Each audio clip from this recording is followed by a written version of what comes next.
বন্ধুরা, আজ আমি আর মিমি লেকের ধারে হাঁটছিলাম। হঠাৎ শুনি রাস্তার ধারে ঝোপ থেকে কে যেন খুব করুণ সুরে কাঁদছে। কাছে গিয়ে দেখি ছোট্ট এক কুকুর ছানা।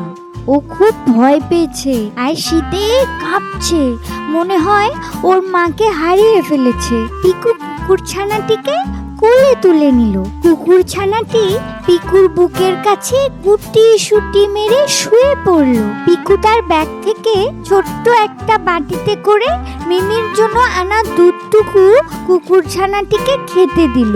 দুধ খেয়ে কুকুর ছানাটি একটু সুস্থ হলো এবং পিকুর হাত চাটতে শুরু করলো। ও বুঝলো যে ও এখন নিরাপদ।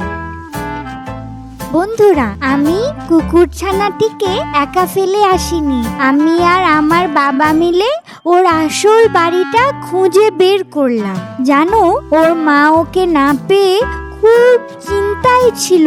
যখন ওরা আবার একসাথে হলো তখন কুকুর ছানার লেজ নাড়ানো দেখে আমার মনটা খুশিতে ভরে গেল।